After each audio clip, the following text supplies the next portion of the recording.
Welcome. We've come together at the invitation of Diane, Don, and Bob and their families on this important day. It's a day when we stop to acknowledge the significance of a life lived and the difference that Edith, Elizabeth, Ivanicki made in your lives. My name is Sean Davidson, and I thank you for taking the time to be here today, physically as well as those that are watching virtually. Words cannot express how meaningful your presence here today is for Edith's family. Being able to gather and to share this moment with others is our hope to bring some peace to each of you. Edith lived a long, full life of over 94 years. Yet she had more than her share of difficulties. The death of her husband Perry when he was just 52, Emil in 2010, her daughter Ruth, and her grandson Neil. Yet she also had so many pleasant experiences. And although she moved west over 35 years ago, bringing her back to be laid to rest with Perry at the Stainer Union Cemetery brings her journey full circle. Today's ceremony is going to be led by Diane and Don. Following the ceremony, we'll be traveling to Stainer Union, where you're welcome to join us. Edith's family also extends an invitation, if you wish, to continue your fellowship at the Beacon Restaurant in Wasaga Beach, following the committal service at the cemetery. Edith was a woman of deep faith, and we're pleased that the Georgian Bay branch president, Wayne McGee of the Church of Jesus Christ of Latter-day Saints, has agreed to join us this morning, and he's going to begin the ceremony with a blessing and a prayer for Edith. So once again, thank you for your presence today as we honor and celebrate her long life. President McGee.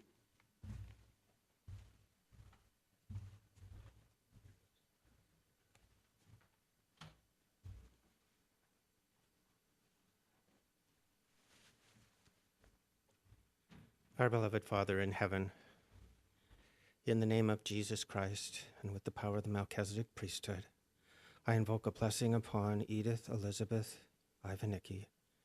As she has passed from this life to the next, let thy spirit attend to her, Father, that she may be comforted, even as her children and grandchildren and those she's left behind on this side of the veil and on the other side of the veil. May they be blessed with her kind spirit, with her enthusiasm for life. May she find joy in her posterity as they learn and grow and become more like thee, Father. May she be blessed with the kindness, too, that she exhibited in this life. May her children and grandchildren also follow suit. May thy spirit attend to them and to her. In the name of Jesus Christ, amen.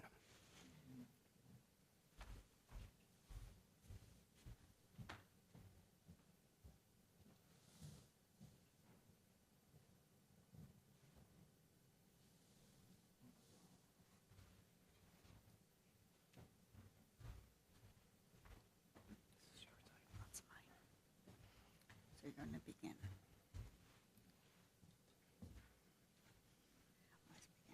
Yeah, I see. Okay.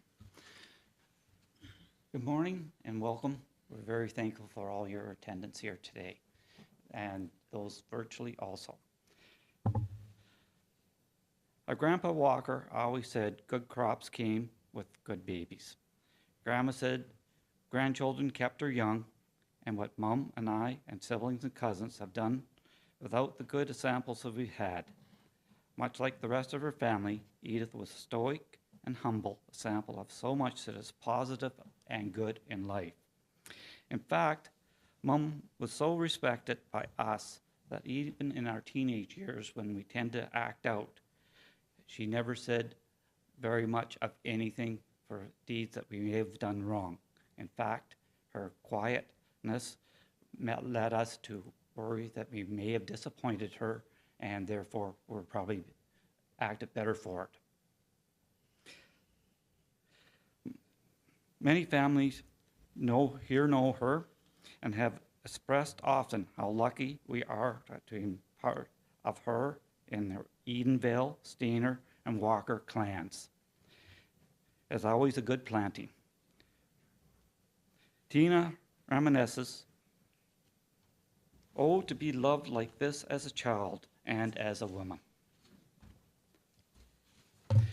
Born on the 27th day, 7th month of 1927 to Wilbert and Ethel Walker, Edith Elizabeth Walker, the fourth child and the second daughter to Wilbert and Ethel Walker. She was mom, and of her three siblings, Harry, Mom, and Winnie were born in the log cabin on the rural Stainer Road, just not far from here, just off of Center Road. The log cabin still stands and is a monument to the Walkers who farmed out that area since the 1900s. In fact, Diane and I attended to the log cabin yesterday. Still there. Yeah. In the speeches, you're always it's hard to find words, and nothing can sum up how wonderful Mom was. But so I always look for quotes, and so I have this favorite book called "What the Dormouse Said: Lessons for Grown-Ups" from children's books. And I was a teacher librarian, so I love this book.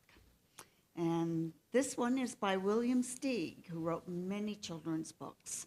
Dominic. Life was suddenly too sad, and yet it was beautiful. The beauty was dimmed when the sadness welled up, and the beauty would be there again when the sadness went. So the beauty and sadness belong together somehow. And you're going to start here again. Yeah. My cousin Gladys, who is here, relates two wonderful stories about her Aunt Edith. When she was about 8 years old, she went to spend the night with her cousin Shirley. And when it was bedtime, they went to bed and were talking and giggling and talking and giggling. Shirley's dad called up a couple of times. "Oh, girls, it's time to go to sleep." They kept giggling and talking. He said, "If you don't go to sleep, I'm going to come up there." I said to her, "Oh, weren't you worried that you were going to get in trouble?" She said, "Oh, no. I knew Uncle Melville. I knew he was a pretty much fun guy." And he came up the stairs saying, "Okay, girls, I'm coming in." And when he opened the door, he was holding 2 ice cream cones.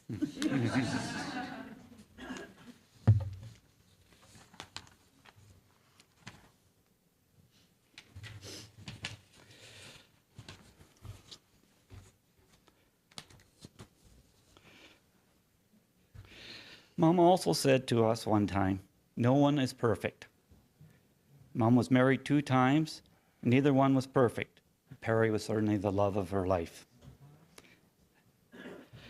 We asked her, "How did you meet Perry?" She told me that when she went to hairdressing school in Collingwood, one evening her and her roommate went walking along Main Street. They met 2 men, and they chatted. One was Perry. They went home, and the next evening they were walking on Main Street again and met the 2 same gentlemen. This time Perry asked Edith to a dance on the weekend. Then he brought her home and said, "I can't see you again. You're too young." I asked her, "And how old were you?" She said, "I was 19 and Perry was 27. She told me that broke my heart, but I didn't let him know that. So 2 nights later, Perry showed up at the door where she lived and said, "Edith, as long as you're in the same town as I am, I can't stay away from you." And they were together ever thereafter.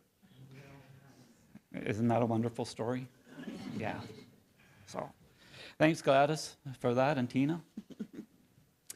She was not musical of any note, which she sadly has passed down to Dawn and I. Bob and Ruth got it all. Yeah. But she was always fondly remembered by a more rhythmic Ruth during days alone on the 6th Line farm while the rest of us were at the one-room Fisher School, taught by Mrs. Moles. She would follow Mom around and say, "Sing, Mommy, sing. You are my sunshine." That was her favorite song to sing. And it's on the video run here in the music. Yeah. Yeah. Our teacher, Mrs. Moles, in the one-room school, remembered Mom on her 100th birthday, writing, "Please remember to thank your mom for upping umping the ball games and letting our school use the baseball diamond in our front yard. Dawn and I dropped in there a few years back, maybe 4 or About 5. 4, yeah. And Mrs. Mole's daughter opened the door. Her name was Ellen. And she looked right past Dawn and I and Ruth, and she said, "Mrs. Bowens." And she remembered her. As soon as she saw us at the door, we heard this voice. She said, "Ellen, is there someone there?" And we went in. In the next year, she would become the 4th oldest person in Canada, dying just before her 111th birthday. Yeah. Wow. Yeah. And she taught us at the Fisher School, and grades 1 through 8, 13 students. So her hands were full in school. Yeah. And that's where our favorite memories are, Bob and Dawn, or Donnie and Robbie, Yeah. Diane. Yeah. They're from the 6th line. And memories of our dog Laddie, who used to, like the rest of us, ride Mom's mop around the house on the weekly waxing days until we got too big for the mop. And then our dog sat on it. Just like our dog would sit on Mom's dust piles when she was sweeping the floor, and he'd roll over in them to get his stomach scratched with the broom. Mom's great niece and my dad's sister, Rossi, granddaughter Goldie Phillips, related how she remembered Edith coming over and giving them all haircuts. Now, I have a side note here. Because of COVID, my wife Sandy was cutting my hair, and all of a sudden I heard, "Oops, uh-oh. I said, "So sorry, uh-oh. So Sandy phoned Mom and asked what she should do about it. And Mom told her, "Well, it's not life-threatening, and in 3 weeks it should just be fine." Liz, there she is. Okay, Liz, especially remembered the shared Tony's. That's a haircut, That right? was a perm. Okay, perm. Tight. Tight and tighter, the better. That bangs straight across, right? Mm-hmm. My mom was a beautician before she married and took it up again after Dad died in 1970. Her income sustained all of us in our years at university and college, and she never begrudged any of the money she spent on the education for us. One lovely story of Emil, Mom's second husband. He was advanced in dementia. He looked at Mom one day, and this was at our house. He came out and he said, "Are you my grandmother?" "No," Mom said. "Are you my mother then?" "No," Mom said. "I'm your wife." Then he looked over and he said, "Then I must love you." And he leaned over and he kissed her.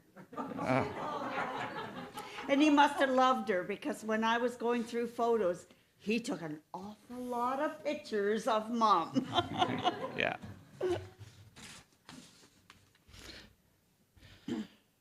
Rosalind Salmon from the Vernon Mormon Church was Mom's best friend in the last years. And her family treated Mom like her grandmother also. Rosalind writes, "Outside of my own family, Edith has been my best friend. The kind of precious friend who accepts you as you are, but leaves you as a better person for having known them. She is a woman of great faith, and if you need to find her at church, check the nursery." Mom, even to the very last days, went to the nursery and took care of all the kids. Edith loved her family with all her heart, and she spent many a happy time looking at pictures for new and old. I imagine Edith happy among all those she loves and who have gone beyond before her, and might add, if there isn't a Scrabble game in heaven, there soon will be. And Saturday evening, April 9th, her Vernon Mormon Church family had a bonfire to remember Mom, telling all of Edith's stories. She was so loved everywhere she went, and so strong. Woman of great faith, she would often inform doctors that she'd say, "I'm not afraid to die, you know." But so far, they keep sending me back. Yeah. There's a quote here now from Terry Williams. Faith is the centerpiece of a connected life. It allows us to live by the grace of invisible strands. It is a belief in a window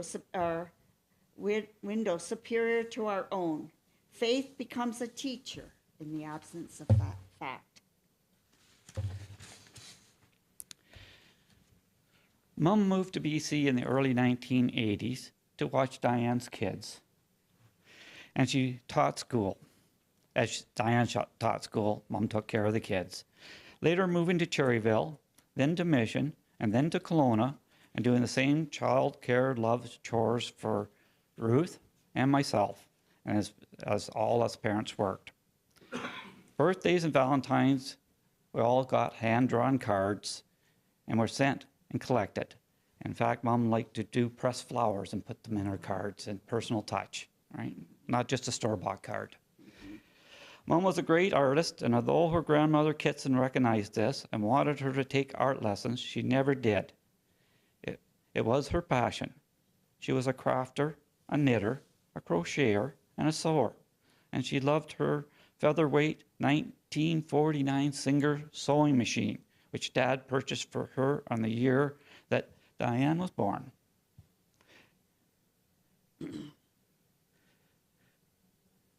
Yeah. Everybody there in this family's ability and our children and great grandchildren. She loved everybody in the family, including the church's family. This Singer sewing machine was the best investment that Mom ever had. She made some of her quilts, and lots of people have quilts and covers and pillows for Mom, tablecloths, toques, and pillows. She picked flowers and pressed them and created beautiful pictures and stationery. For the past few years, Diane has authored and edited many of Mom's stories and shared them with all. And these include stories from the log cabin, for Harry, Alan, Winnie, Grandma, Shell, Kitson, Jim, and Verona. She collected photos for us, and she collaged them into placemats for us one year, which we have spread out in the other room. So we could look at our family as we ate. We could turn them over the next meal and look at more family pictures. Yeah. And they were great fun. And it's still wonderful to look at them to this day. And that was a few years back, so we're much younger in those pictures. And after her own children left home, Emile and Mom fostered children, such as Janice, who's here today, and took them into her heart and to her home. My granddaughter, Lucy, loved to dress Mom up, fancy like a queen. She would be a bossy lady in waiting. Mom was so happy with it all, and I was so happy. Relieved me of playing store and restaurant and school with her. And she's still writing family dramas that she acts out constantly. Mom was never irritated by her great-grandchildren. She embraced them and always was up to any new adventure, imagining new realities with them sometimes. And many, I would almost say all of them out west, had rides in her walker until they can no longer fit in. Mom, in her 94th year, just months ago, set up a Scrabble group in the Creekside Meadow where she was living. And she used to keep her last best Scrabble scores, and that memorabilia is outside with some of her best Scrabble cards. Yes, from 1966. Yeah. And you can go through there, and they're the highest scores. Yeah. And she gave Caroline, the lady just across the hall on Creekside Meadow, her laminated official Scrabble cheat sheets. So these can continue on with without Mom's help. Life has not always been kind. She's outlived 2 husbands and today carries ashes of her daughter, Ruth, our sister, who passed in 2019, and my son, Neil, who passed in 2011. We had both lost our youngest. With this grief, I got very close to Mom over these past few years, traveling with her down to Rus in her 2-year battle with cancer in Kelowna. And these past 2 years, just being with Mom as much as I could in Vernon, or having her up to my place. I always joke, I've slept with my mother more in the last few years than most people could ever imagine at my age, still sleeping with your mother. Yeah. We were getting closer as we aged, walking through such hard journeys together. Diane, seeing that Mum was getting weaker, especially in the last 3 weeks, took her to Revelstoke, where Diane lives, so that Mum could be closer to them and safer. We thought Mum would live forever. She will in our hearts. But her congestive heart failure and leaky valve called her time here at an end. Like her sister-in-law, Shirley Smith Bowens, who also, when we last visited, said she couldn't talk much, but wanted just to sit and hold Mom's hand. So Liz and I left her alone, Mom and Aunt Shirley, just sitting, holding hands for half an hour. Yeah. My daughter-in-laws, Tamron and Brittany, and Lane, who's Ruth's lovely daughter, this would have been about a Sunday ago, 2 Sundays ago, Yeah. were sitting around the hospital bed, their hands holding in a circle. And Mom looked up at them and said, I'm just so happy to have all my girls here with me. And Tamron, my daughter-in-law, said, I could feel the presence of 3 ladies behind Mom. I think they were her sisters, Hazel, Winnie, and Verona. She wasn't sure. And perhaps there's a kind of magic about always being steady, reliable, and very good. Nobody stole the pie, says Sonia in 1980, but I must admit, Mom used to hide cookies around the house so Bob and I couldn't find them when we came home from school. We found them in the dryer one time, I remember that. That was the tarts. But the empty cookie tins were always under Donnie and Robbie's bed. She said, if you want cookies, look under the bed, see if there's any left. Okay. She looked good, too. My husband, Ed, asked me after she'd passed, how old was your mom? I said, 94. Oh, I thought she just looked 70. I'm sure that was a compliment for Mom. Stainer is as familiar to our family and Mom as our childhood, and any foreign place that we haven't lived for 40 years. We've been straddling 2 worlds, the BC home, the Western Walkers, as we call ourselves, and the Stainer world. One of her last whisperings, what to me was, I hope your dad, Perry, will have a nice little cottage ready for us up there. So I hope the porch lights are on in heaven for a woman of such great strength and faith. As some final notes, we'll be celebrating Mom's birthday, the July 27th, in that time frame, in Burton and BC in July of this year. Also, Mom's video will be streaming on this website here for the funeral home, and it can be viewed at any time and be left up there for, say, a year or a little bit more. So anybody can look at it at any time. Thanks for coming, and we love you all. And there is going to be, as just a reminder, a thing at the Beacon restaurant in Wasaga Beach. So after the funeral at Union Cemetery, then we'll be headed to Wasaga Beach. Okay, and you're all welcome to attend. Thank you. Sean?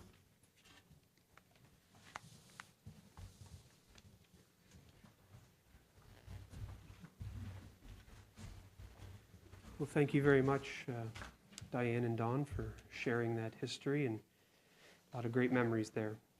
So in just a moment, you're all going to be invited to pass by Edith's casket a final time. I'd ask those that will be acting as pallbearers, once you've passed by, if you could remain in the foyer. And we'd ask the others to either make your way to your cars if you're going to be traveling with us to the Stainer Union Cemetery, or if you're not, you can gather in the other suite on the other side of the lobby. All right, so I'd ask you all to please stand if you would.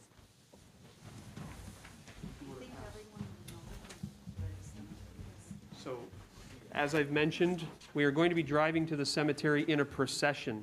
So if you'll just go to your cars and follow us to the cemetery, that way no one will get lost if they don't know where it is. All right?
Oh, on Facebook.